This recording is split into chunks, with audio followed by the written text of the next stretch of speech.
A gente quase não percebe, mas está sempre lendo. As palavras estão em todo canto, o tempo todo, buscando o nosso olhar. E a nossa mente confere um significado a tudo o que lemos. Às vezes nos enxergamos numa frase ou num verso. Textos que transformam a página em um espelho que revela o que há de mais verdadeiro em nós mesmos.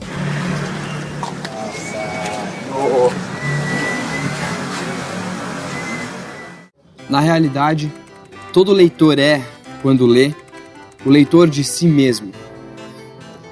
Marcel Proust. A leitura é uma das portas para o conhecimento. Quanto mais o leitor estiver preparado, mais fácil será o acesso. Ler é ir ao encontro de algo que está para ser e ninguém sabe ainda o que será. Ítalo Calvino. A leitura pode ser praticada em vários lugares e de formas diferentes. Até boa parte da Idade Média, por volta do século IX, os textos eram escritos para serem escutados em lugares públicos. A grande maioria das pessoas não sabia ler. A alfabetização era um privilégio dos nobres da sociedade e da igreja. Os primeiros textos escritos, eles eram grafados como uma forma de registrar o oral. Então, os textos muitas vezes eram ditados e alguém escrevia. Os textos eram escritos, inclusive, sem separação entre as palavras.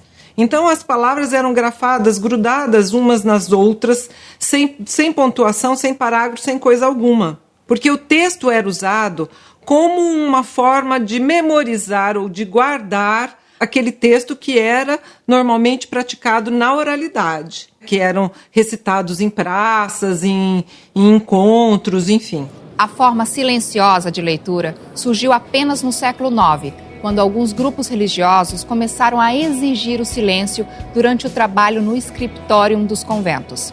Scriptorium era o complemento da biblioteca no mosteiro, onde os monges se dedicavam a copiar os livros. Eles viam na leitura uma forma de chegar a Deus. Então era um respeito, eles viam a palavra como a palavra divina, né? Então eles vão fazer da palavra, da leitura, silenciosa, porque era uma forma de se concentrar e de estar mais próximo de Deus. O Santo Agostinho tem um texto que relata que foi nesse século que ele foi visitar o Santo Ambrósio. Ele ficou assustado porque ele viu o Santo Ambrósio lendo silenciosamente, ele lia só com os olhos. E isto assustou, porque não era comum naquela época. As bibliotecas naquela época, os estudiosos que iam à biblioteca tinham que ler em voz alta. Então, era todo mundo lendo em voz alta. Então, devia ser um grande barulho na biblioteca, né? Esse recurso da leitura silenciosa foi uma evolução natural, porque a escrita teve os avanços de gráficos necessários para a gente poder ler hoje o texto sem ter que oralizar. Com a leitura silenciosa, o leitor passa a ter uma ligação mais próxima com o livro. Pode reler uma frase que não tenha entendido ou alguma parte mais intrigante e interessante.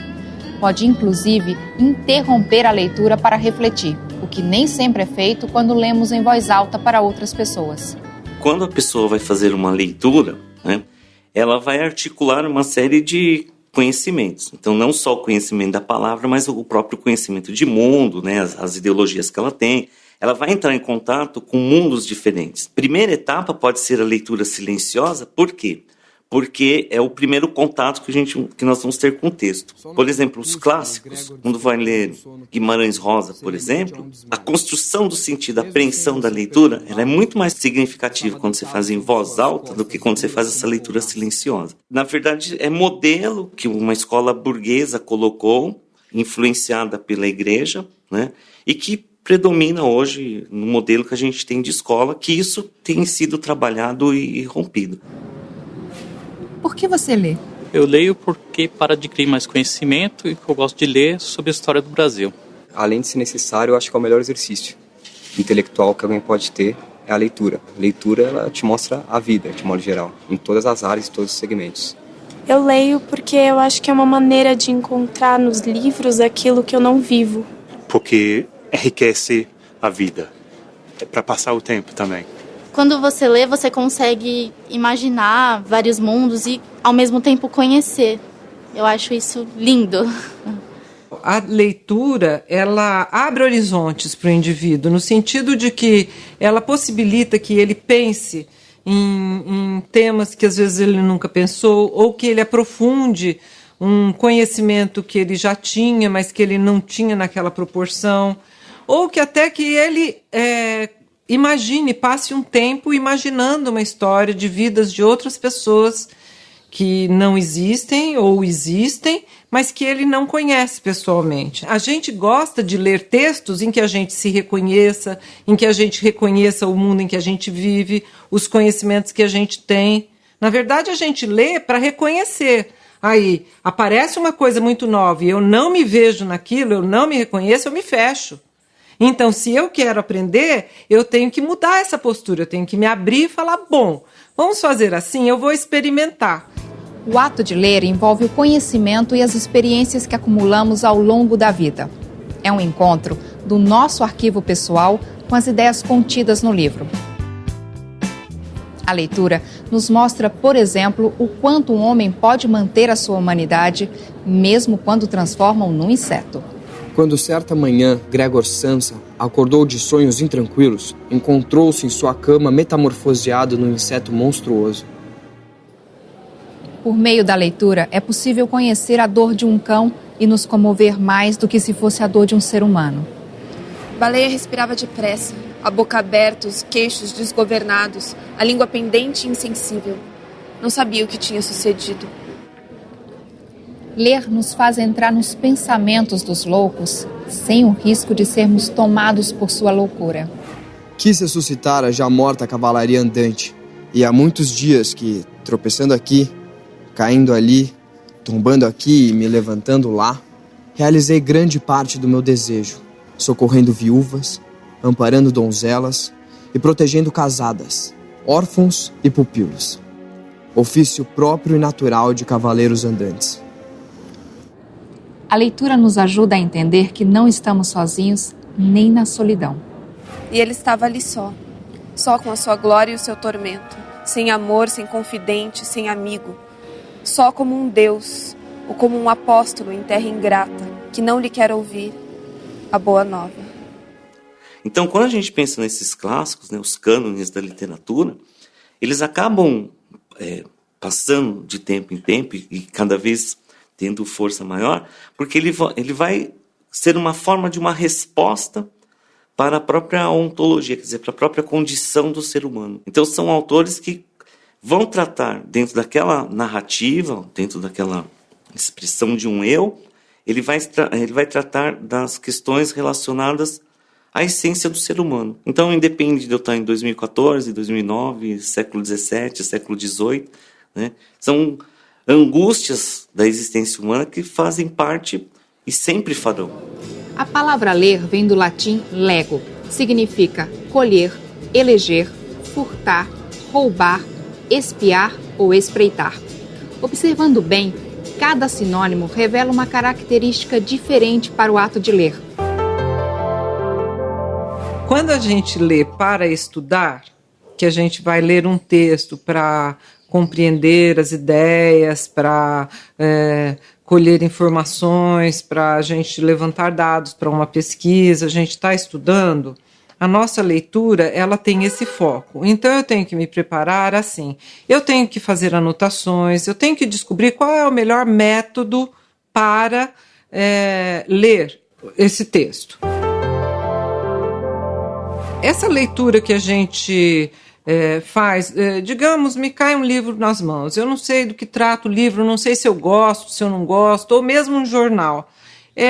Eu às vezes dou uma folheada, vejo o sumário, quais são os tópicos tratados no livro, leio orelha de livro. Esse tipo de leitura rápida eu pego, eu faço e eu mais ou menos tenho uma ideia do geral do livro ou do jornal. E aí eu posso me decidir o que eu quero ler efetivamente, o que me interessa.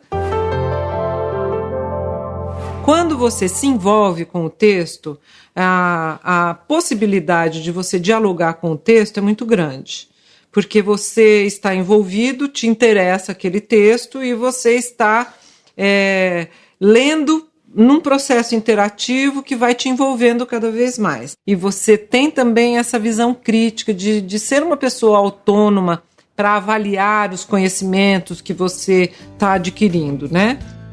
Na relação entre ler e roubar, o leitor apropria-se das ideias do autor do texto.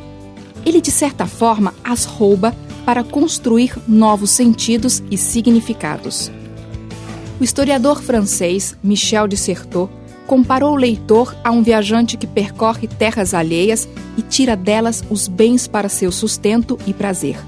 Viajante que não precisa de passaporte e visto, pode sair e entrar na hora que bem entender.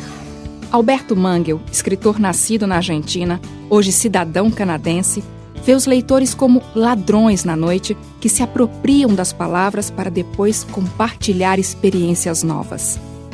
Você se sente um ladrão que rouba, colhe os pensamentos do autor? Eu acredito que a partir do momento que você lê um livro, você vai aprendendo as palavras, aprendendo o sentido, a ideia que o autor quer passar com o texto, passar com o livro. E a partir dessas ideias você acaba trazendo isso para a sua própria vida, para o seu cotidiano.